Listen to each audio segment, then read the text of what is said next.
This is the European History Lecture for Wednesday, the 8th of June, 2022.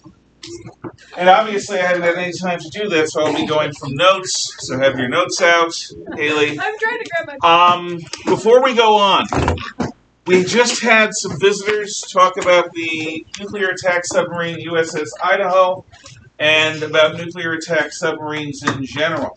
I thought that the Navy reps did a good job in describing what they described. But there was a trend to the questions that I want to address. A number of people towards the end asked questions about the dangers and risks of nuclear power. Dangers and risks. See, I felt the need to say that. Because I think, for whatever reason, it is possible that we teachers, I talk about atomic weapons. I haven't talked yet about nuclear power. Nuclear power is actually in many ways safer than most any other kind of power source if it's done properly.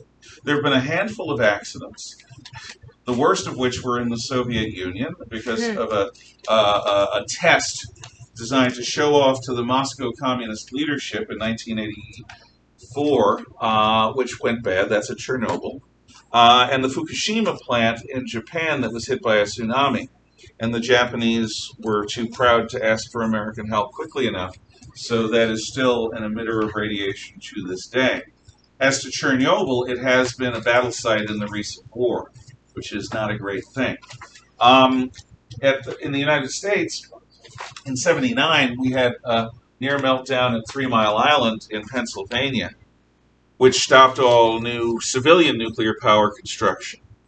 But the kind of nuclear power plants we use for cities are older designs, because, again, we haven't built any since the '70s, and they're somewhat inefficient. The Navy has been continuing to develop nuclear power constantly since 1945.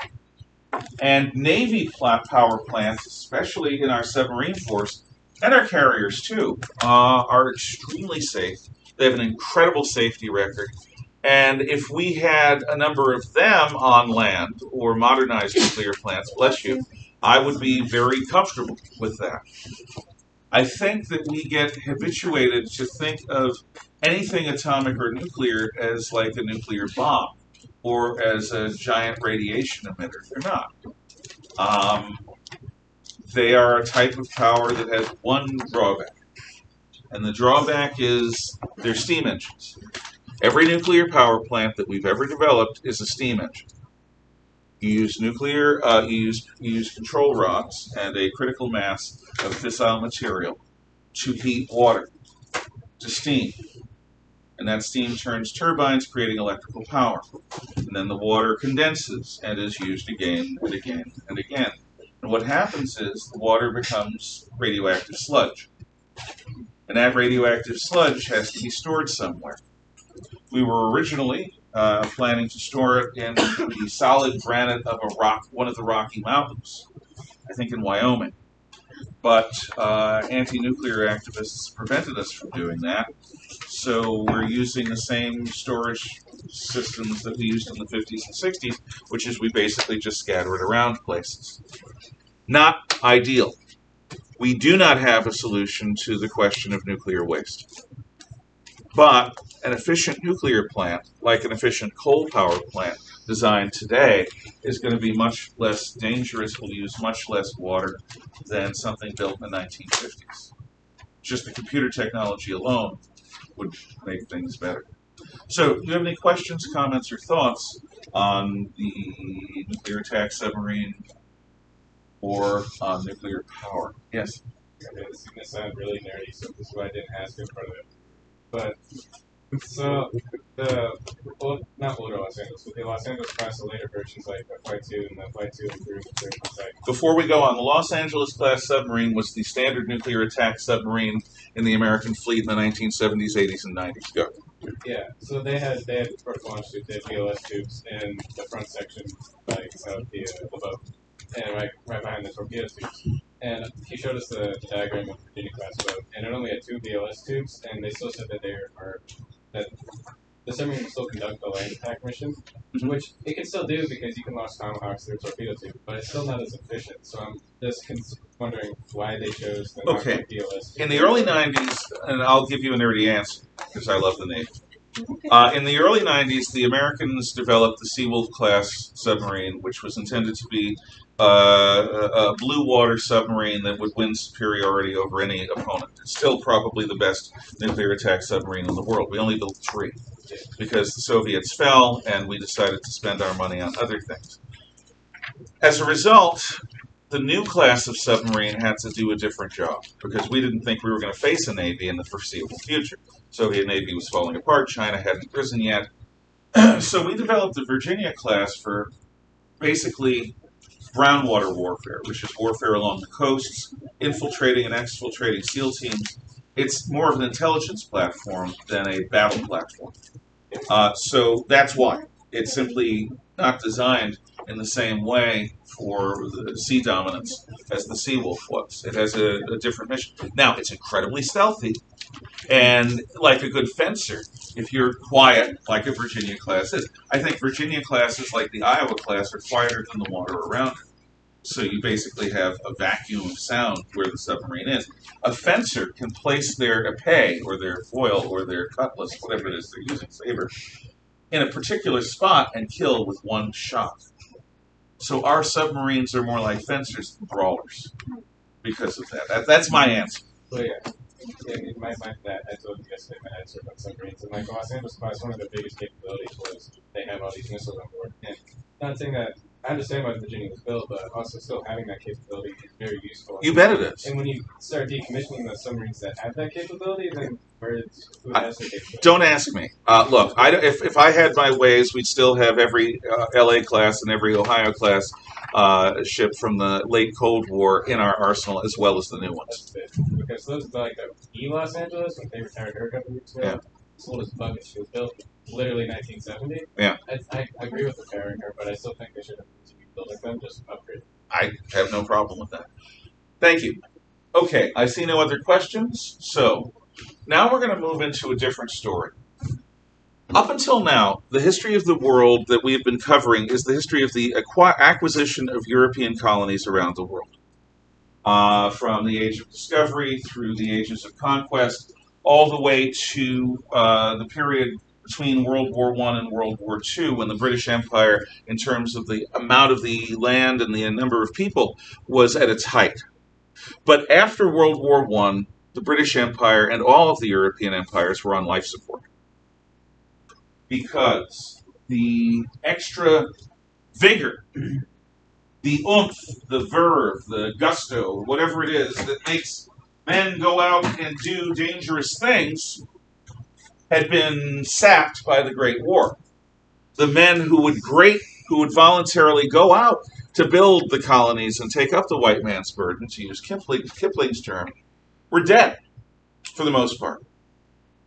Also, the financial wherewithal that the European empires had built up was also squandered in the Great War. So the British Empire expands at the end of World War I to include Palestine and Jordan and Iraq and a number of other places, but the power to really project Western civilization into these other parts of the world fades. And then World War II comes, where the United States and the Soviet Union emerge as the two superpowers. Now, the Soviets never engaged in the kind of empire building of the late 19th century, which is maritime and setting up colonies all over the world. They were still engaged in the old style of empire building, which is expand eastward, expand eastward, expand eastward. In fact, I will remind you that Alaska was a Russian colony until around the time of the U.S. Civil War, when an American Secretary of State purchased it for a very, very tidy sum. So the Soviets, being commies, were very interested in undermining the European empires. Lenin had written a book called Imperialism, the Final Stage of Capitalism, where he talked about the European empires as a version of the class system. And just like there are capitalist exploiters and proletariat exploited, There are the European mother countries of the empires who are the exploiters, and the yellow, brown, and black and red peoples of the world who are the exploited. So Lenin takes Marx's concept of class warfare and applies it to the international situation, encouraging people from around the world to rise up. And from the time Bolsheviks take over Russia, they try inspiring a jihad against the West, which is kind of funny because jihad is an Islamic holy war. But they still try in the name of Marx. Well, actually, the Arabs that they try to stir up and the Turks, they do it in the name of Allah. But the British Empire at the end of the Second World War is so exhausted that when the Americans pull our financial support, the British economy literally collapses. John Maynard Keynes, the founder of macroeconomic theory, the great inspiration of left-wingers everywhere during the Great Depression, becomes the spokesman for Britain. He goes on a mission to Washington, D.C., and in Washington, D.C., he tells the Congress, which has cut off the funding, you owe us. We fought Hitler while you sat back and let us. Without the British Empire, it's entirely possible that Germany would have won World War II. We need a continued economic support from the United States to maintain our way of life. To which the short-sighted, stupid, selfish American Congress goes, enough of this foreign aid. You're on your own, British Empire. Keynes goes home and has a heart attack as a direct result of the stress he was under to try to get aid from the Americans. The post-World War II government in Britain rations bread along with everything else. Even in the height of World War II, even at the height of the U-boat attacks, the British government never felt the need to ration bread. They rationed all sorts of other foods because they were being starved by the German U-boats. But after World War II, the economic situation becomes so dire that you can't get bread except with a ration card. The Marshall Plan changes this. But even so, the British don't recover.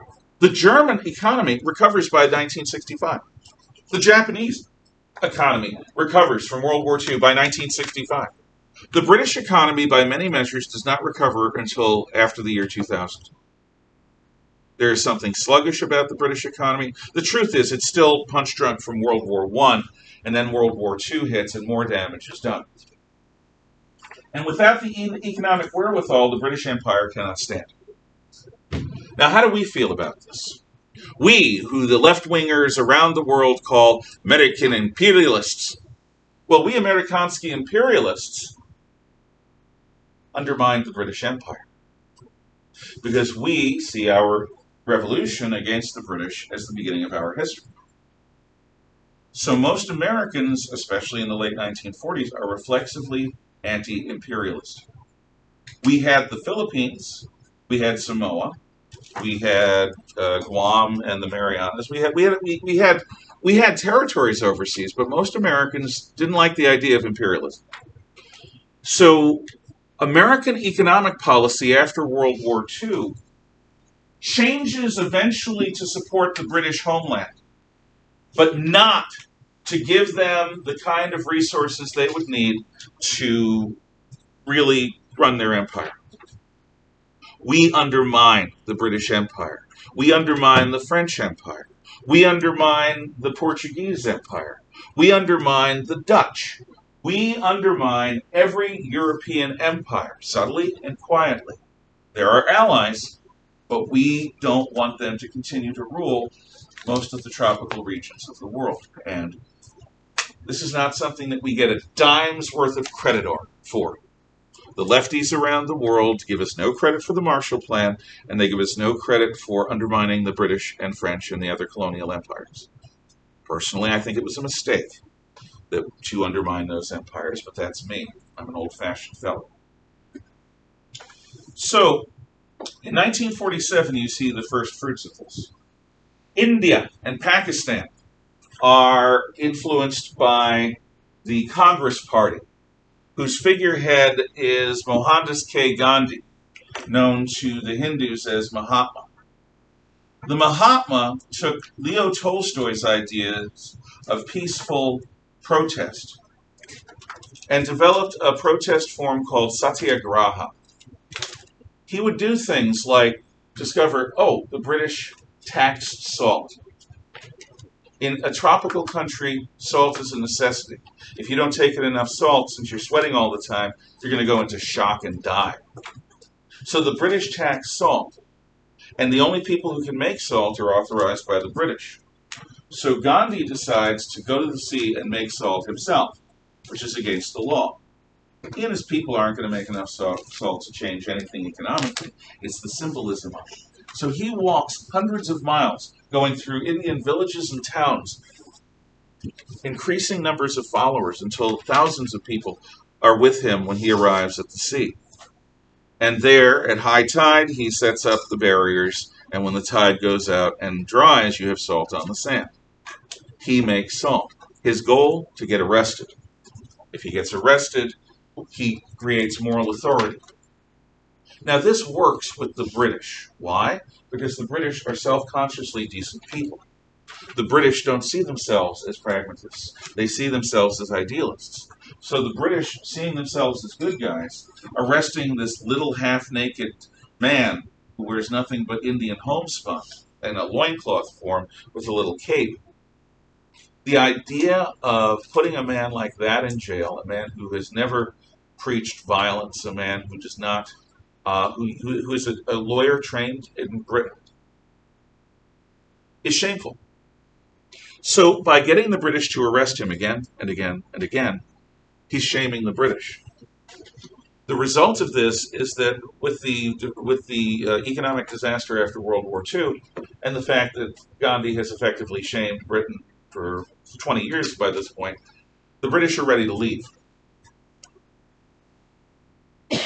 Had he pulled this stuff with the Japanese or Hitler's Germany, he and his people would have been dead. This sort of peaceful protest, the Gandhi approach to political change, works when you're dealing with people like the Brits or the Americans or others who have this idea that they are gentle, that they are decent, Christian-type peoples. You pull this stuff with a totalitarian, and they'll cut through you without a second thought. Gandhi was very lucky that the Indians who joined with the Japanese never got anywhere. Some of his former allies did join with the Japanese. They were destroyed. So, the royal family's uncle is sent to India to oversee the transfer of power. Gandhi and the Congress Party are troubled because Muhammad Ali Jinnah, the leader of the Muslim League, refuses to become part of India. British India, he says, is going to be nothing more than Hindustan. He is a Muslim. So the Muslims must have their own country called Pakistan. Ultimately, Gandhi realizes there's no way to dissuade Jinnah of this. He agrees to the partition of India into India and Pakistan and what will later become Bangladesh, which is part of Pakistan at first. Where we are is India in terms of this, but I'm going around, so don't worry too much about it. Just take the notes that I give or find what I'm talking about. A man is brought in from England to draw the division. He arrives in England. He has no prior experience. He arrives in India. He has no prior experience with India. He works quietly in his office, doesn't see many people, doesn't talk to many people, produces his map, and then gets the hell out of Dodge. And then the map is published. India is a multicultural society, a multi-religious society that is thousands of years old. And because the Muslims insist on having their own country, it's now being partitioned. Millions of people are on the wrong side of the line. And they're not going to wait until they're suddenly in somebody else's country. So millions of Indians in the high summer and early autumn of 1947 take to the dusty roads with all of their mobile possessions. You have lines of Hindus and Muslims passing each other by on the same roads. Women with children, old people, under the pitiless sun of India. Fights break out, riots break out. Tens of thousands are wounded, thousands are killed, because this is all being done quickly, so that the British can announce their departure from India, and that Pakistan and India can raise the flags of their new countries. I'm sorry, it's British. And move on with their independent lives. Radical Hindus who owe Gandhi their country consider him a traitor for agreeing to the partition. He had no choice. So within 9 months of the independence of India, his life's project is assassinated by a Hindu nationalist. Studying Gandhi is an interesting thing. He's worthy of study. He's, I believe, one of the case study topics. You should learn more about it. But this is just the beginning. Greece is an area of British interest. The British risked defeat in the Mediterranean to try to hold on to Greece when Hitler invaded the Balkans. Greece is in a major civil war. Communist forces are fighting nationalist forces. And the British say to the world, we're done. We can't do it. By this date, we are out. This provokes Harry Truman to begin the Truman Doctrine, which is a national policy of the United States that says we will give assistance to anyone fighting communism in their own country. We give assistance to the Greek national government. The national government wins the civil war. The communists are crushed. It's a nasty war, but we step up to become the world's policeman now that the British no longer have the wherewithal to do so. Now we come to Palestine at the same time. Transjordan and Palestine are part of the same region. The initial plan was to give Arabs Jordan and to make in Palestine a multi-ethnic, multi-religious state for Jews and Arabs. The Arabs decide that the Jews must be driven into the sea, and they have not changed their opinion for the most part since then, for over 100 years. The muftis of Jerusalem and later the muftis of Palestine, who are the leaders of the Palestinian cause, and they're all from the Husseini clan, they do not wish to negotiate with the Jews. After the Holocaust, after World War II, the Jews insist on having their own country. Theodor Herzl's worry, when he talked about Zionism early on, that Jews will never really be safe unless they have their own country, is proven by Hitler's final solution. How long has she been gone for? She just. Okay. So, there's great sympathy for the Jews after the Holocaust. And the British say, we're leaving. In 1948, we're gone.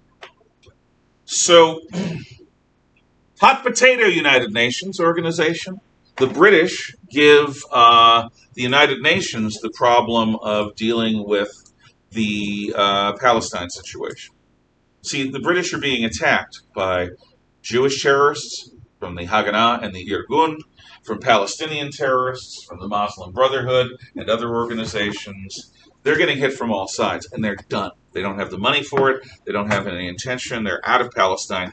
And the United Nations has a decision to make.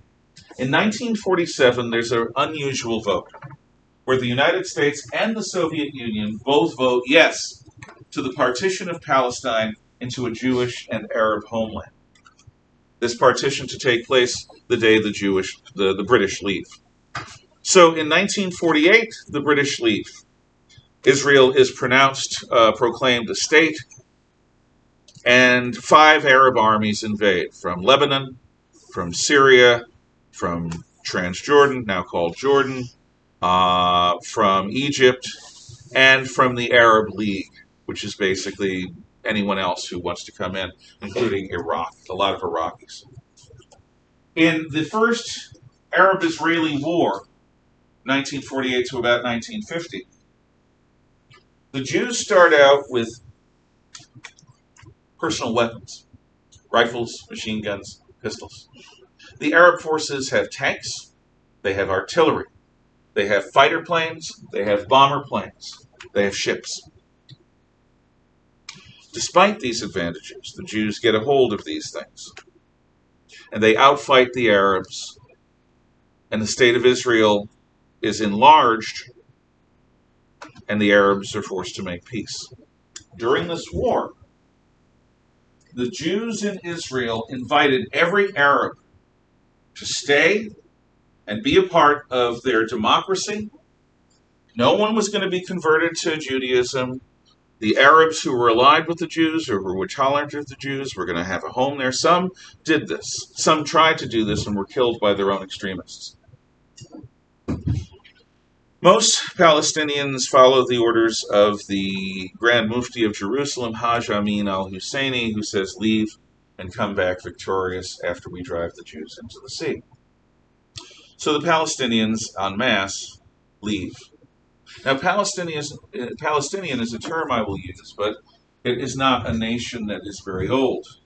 Arabs have lived in the area we call Israel or Palestine for over 1,000 years. But there was nothing distinct about the people who lived in Palestine, nothing to make them a separate nation. They were basically in southern Syria as far as culture goes. What made the Palestinians a nation is their opposition to the Jews, their absolute refusal to negotiate with the Jews, their absolute unwillingness to cohabitate, except for a few brave Palestinians who chose to become part of Israel. So massive numbers of Palestinians leave their property, they leave their homes, they leave their businesses, and they leave their farms, and they join the Arab armies thinking that they'll come back as victors. They don't. Since then, they've claimed a, quote, right of return, unquote, that they should be allowed to return to their homes, their businesses, their farms, because, after all, it was their property. To which Israel says, no, absolutely not. In the midst of a war that would end in our destruction if you had been victorious, you left and you joined our enemies. We are not going to let you come back here. You could have stayed. Those who stayed are full citizens of Israel. There's no legal distinction between Jews and Muslims, between Jews and Arabs in Israel. None. But you who left, you're on your own. The Arab world, who has been complaining ever since then that the Palestinians have a right to return, are such Islamic brothers that they kept the Palestinian refugees in stinking, disease-ridden refugee camps from then until now. Not once did any Arab country welcome the Palestinian Arabs in as fellow Arabs, as co-religionists Muslims. Not once. The Palestinians were kept isolated, quarantined at arm's length. And these refugee camps became recruiting centers for terrorists. Since the initial war, the Israelis and the Arabs fought again in 1956 as part of the Suez Crisis. In 1967, in the moments before a massive Arab attack, the Israelis launched a sneak attack on the Arabs, and they doubled the size of their country. The Israelis win in 1967. In 1973, the Arabs attack by surprise on the high holy day of Yom Kippur, the Day of Atonement. And when the Arabs attack, they actually drive the Israelis back. There have been fights since then. Every time the Arabs tangle with the Israelis, they lose, except early in the 1973 war. The Jews, since the 70s, the Israelis, have been willing to give up land for peace. They do so with the Egyptians. In the 1978 Camp David Accords, the Egyptians are going to get the Sinai Peninsula back from Israel in return for peace. Until Trump's last year as president, the only Islamic country on earth willing to make peace with the Jews was the Egyptian country under the Egyptian army. And they have kept the peace. Here's a secret. Without the Egyptian army in the field against Israel, Israel cannot be defeated with conventional warfare means. Without the Egyptian army, Israel cannot be conquered with planes, tanks, and guns. So the peace in the Middle East has been dependent upon Egypt and Israel remaining non-belligerent. And so far, that has happened. So the Arabs turn to terrorism. The Palestinians particularly. After the mid-1990s, when the Palestinians got control over sections of Israel in an attempt by Israel to give land for peace, the Palestinians consistently elected terrorists from the Palestine Liberation Organization. Abu Mazen, Mahmoud Abbas, call him what you will. He has a terrorist name and a real name. President of the Palestinian Authority for the past 2 decades is a bloodstained terrorist. And he and his people have refused to make peace with Israel on any terms except the Jews are gone completely.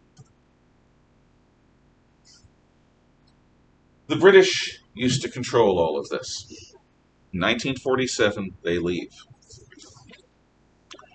I could go into much more detail, but I'm going to shift.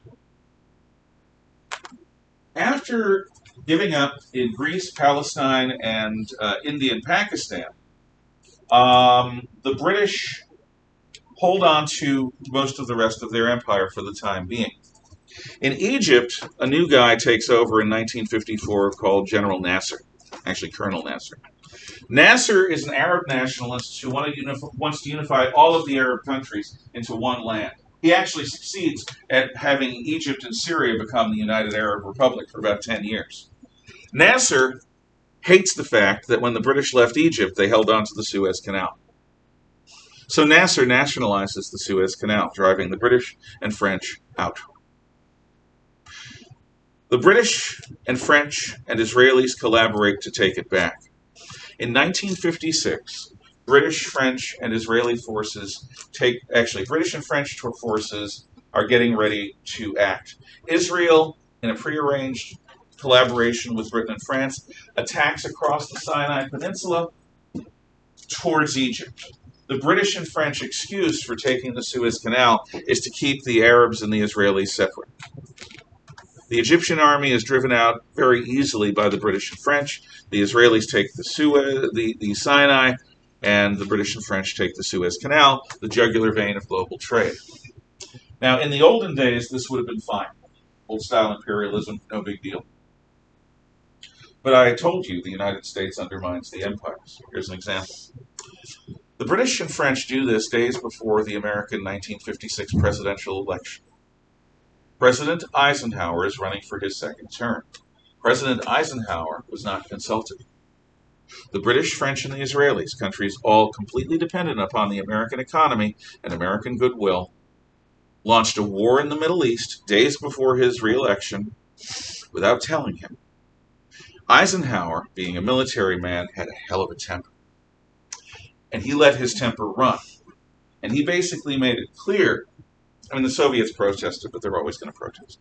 He made it clear that if the British, French, and Israelis don't return to status quo ante bellum, in other words, the way things were before the war, he would pull American support from the British economy, the French economy, and the Israeli economy, which would collapse the economies and force the governments in each of those countries to fall.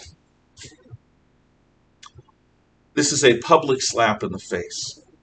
Like if you're out with your mom or your grandmother and you're a little kid and you start being snotty and acting up and one of them goes, stop, and you don't stop, BAM! Which happened in my family. And we stop. But it's public, so it's worse. Everyone looks at you. Well, that's what happens. Eisenhower humiliates the British and French, not so much the Israelis. The Israelis pulled back. They kicked bottom. They're fine. But the British and French are humiliated. Suez in 1956 is the real end of the British Empire. And it is a moment of reckoning for the French Empire.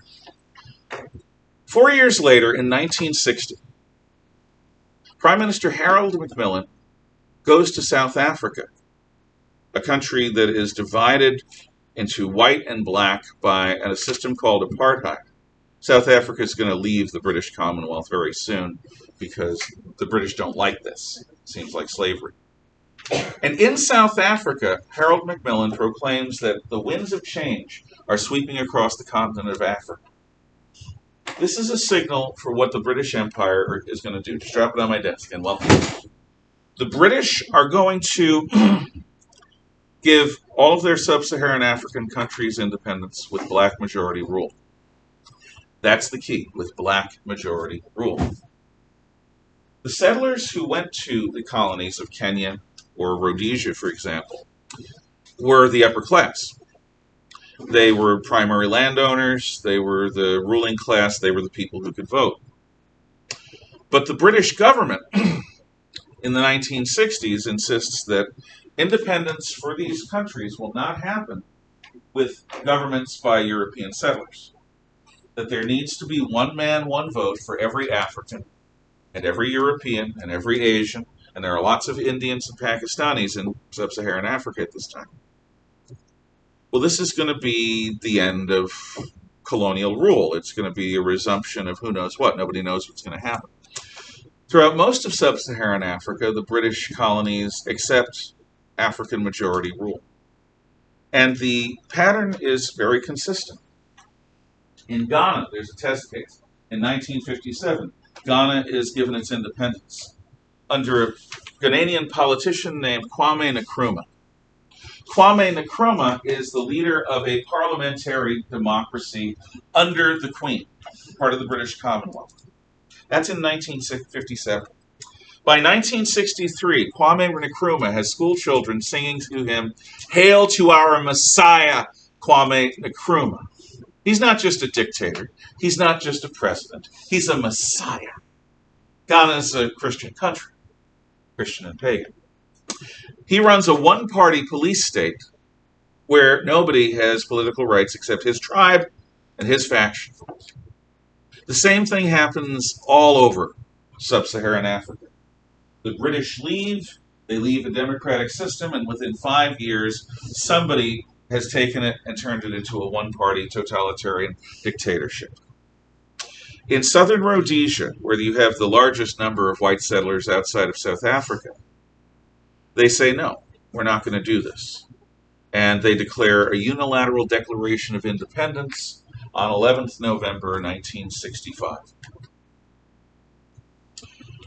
From 1965 until 1980, the Rhodesian settlers and the Rhodesian tribes, led by black chiefs, fight to keep their country from being taken over by black nationalists funded by Moscow and Peking, funded by Russia and China. It's a long story, but the short version is, by 1980, the Rhodesians are exhausted. They've been isolated. The West turned its back on them. America and Britain would have nothing to do with them, and so they are forced to make peace. In 1980, there's an election with one man, one vote, won by Robert Mugabe and the ZANU organization, the Zimbabwe African National Union, backed by Red China. At first, Mugabe governs as a prime minister with a parliament, and there's another tribe called the Ndebele, and they get votes, and there are the whites, they get votes, and there are the Indian Asians, they get votes.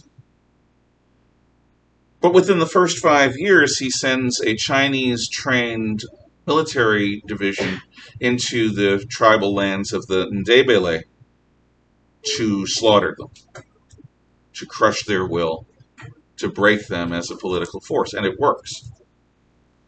He then starts appropriating white land.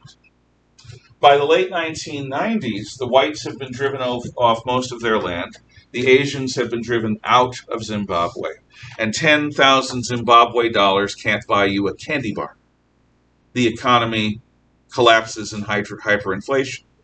Today, 3 billion Zimbabwe dollars will not buy you a candy bar.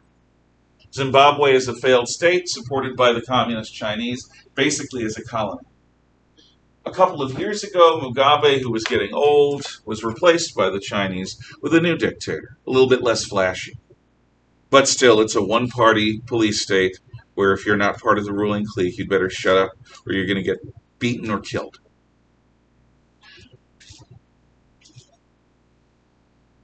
Had the European empires persisted, had the Great War and World War II not have happened, you might have had a fusion of native and European civilizations develop each in these colonies. But with Europe so exhausted after the wars, financially, personally, physically, morally, in the 1960s, they do to Africa what they did in 1947 in India. They leave as quickly as they can. Because of Suez, they don't think they can defend their empire. If we can't defend our empire, we're out. The result is that the continent of Africa south of the Sahara is a disaster zone of failed states like Somalia and one-party dictatorships like Kenya, and even South Africa, which abandoned apartheid voluntarily in the early 1990s when the Soviets fell. Even South Africa, which under its first president, Nelson Mandela, who was a revolutionary leader, maintained the law, the rule of law. People got to keep their property. Whites and blacks were not at each other's throats. It was an amazing thing. But Mandela dies in 2015, or 2014. When Mandela dies, his party begins to erode the legal protections for property.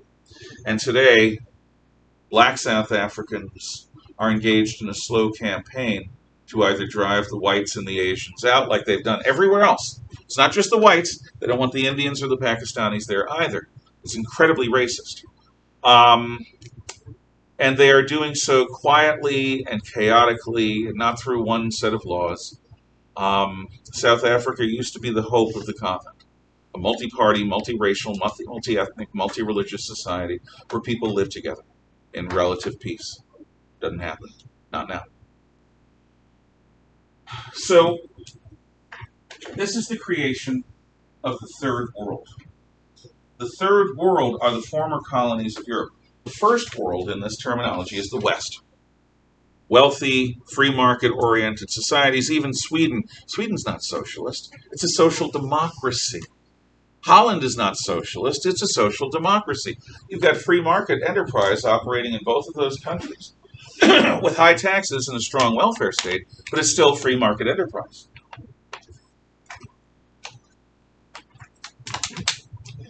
That's the first world. We, Australia, New Zealand, and so forth. Second world is the former Soviet world. The Eastern Bloc countries who have not yet adapted to Western ways. So Russia, Ukraine, others, Kazakhstan.